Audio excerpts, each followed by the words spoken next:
Hello everyone, Welcome to BAIG GFX. I am BAIG. today I have started a new series of use of all tools of Adobe Photoshop and Adobe Illustrator. and today is the class 1 of that series. So, without any further delay, let's get started.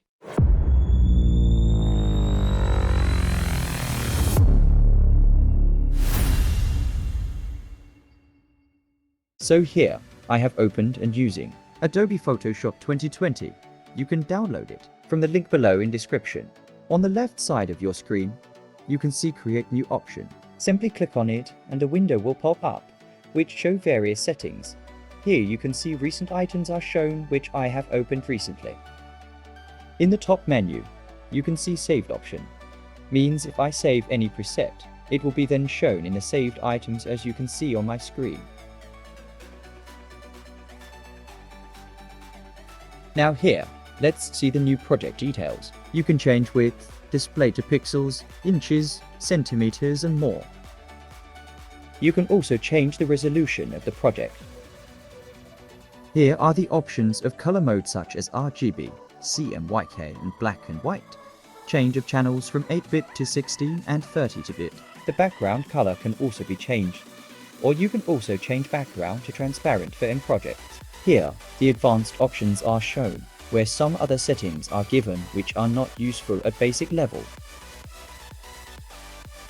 In the top menu bar, you can see many types of presets for photo, print, art and illustration. Web, mobile and video are given, which you can use for your ease.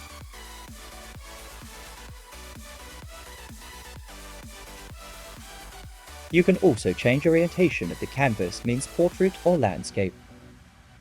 So to move onward, I am creating a project canvas of 1360 into 768 pixels. Here we have it, our white canvas. By default, the Move tool is selected. You can see its button in the Start of toolbar on the left side. It is demonstrated by a plus-like symbol. Now, to show the use of Move tool, I am importing an image, simply by drag and drop. So, if you have selected any other tool, you can select the Move tool simply by pressing V on your keyboard. Now, you can move the image freely across the canvas. Now, let us proceed further. Let us make a simple selection on the image by using Selection tool. If you have selected a selection tool, you can only move the selection, but by using Move tool, you can move that part of image which has been selected by the Selection tool. Moreover, if you hover your pointer mouse on any tool, you can see a quick use of that tool. If you make any selection and want to copy that part or separate it from whole image, simply press Ctrl+C to copy and press Ctrl+V to paste it. Remember that you must have to make a selection before copying. Next step is to move canvas. If you are working on a really large size canvas or image, you can move your canvas easily. To do that, you have to select Move tool. Now hold spacebar and you can see the Move tool pointer converts to a hand. Now you can move your canvas really while holding spacebar. Before proceeding further, like this video and subscribe to my channel. Also press the bell icon so you'll be notified about latest videos. You can see a group option in Properties menu. To know its use, let's make some type of shape to explain it. I have simply created a square by using Shape tool. And I have grouped both layers of image and the shape by selecting both layers and pressing Ctrl+G. Now as you can see, and I have selected group option, so when I try to move any single layer, it will move the whole group. Now I select the layer option. Now I can easily move every single layer within the group. In the Properties menu you can see Auto Select option, which was checked by default. But if I uncheck it, I can move the selected layer easily. Now, let's move towards another option, which is Show Transform Controls. It was unchecked by default, and you have to transform the desired image shape by pressing Ctrl+T. But if you check this option, Transform Controls will be shown on the image shape of selected layer, and you can transform smaller or larger by dragging the transforming handles. Now, move towards the next property, that is Alignment. If you select two layers, the Alignment option will be visible. You can align shapes or images to left. I am decreasing opacity of shape to show alignment more clearly. You can also align them to center, right, align to top, align to middle, and align to bottom. You can also use alignment options by clicking the three dots and a window will pop out with alignment features. Here you can select that whether you want to align your images to selection or with canvas, as you can see demo on my screen.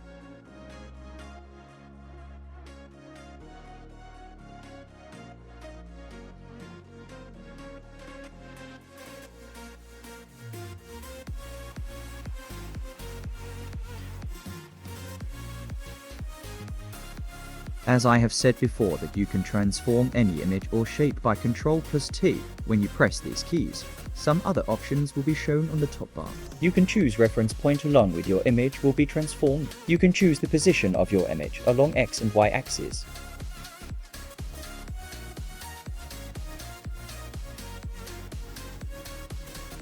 We can also manage the width and height of image.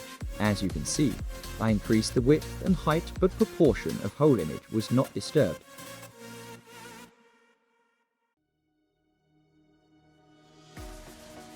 Because, by default, height and width are linked together by this chain button. If I click on it and then transform image, the proportions will be destroyed. Again, see that when this chain option was checked, the proportions of image will be maintained. When you transform the image and bring your pointer near the edges of shape image, you can see a curved arrow tool is shown so we can easily rotate the image. But if we hold the shift key while rotating, the image will rotate with regular steps of 15 degrees each time.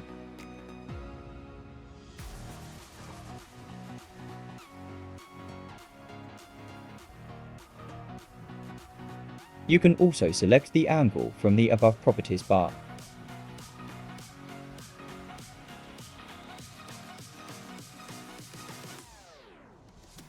We can skew the image horizontally or vertically, as you can see demo on my screen.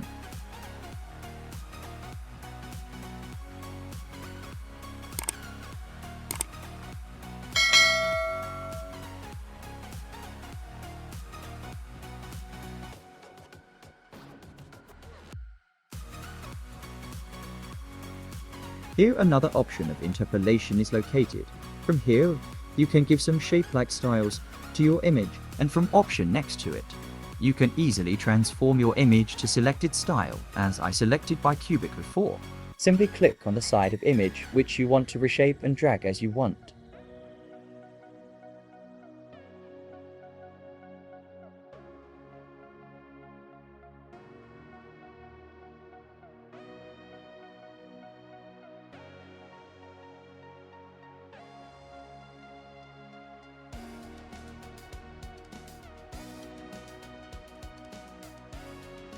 As the video is going lengthy, I will quickly go through the properties of interpolation. You can set a point on the image so you can transform image along that. You can also choose horizontal or vertical grid for ease of transformation. You can also make a grid on the image, as some presets are given.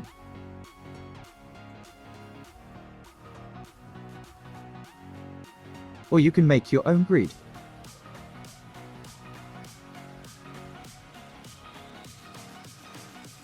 Next, you can simply use some of the given presets to quickly warp the image to their shape.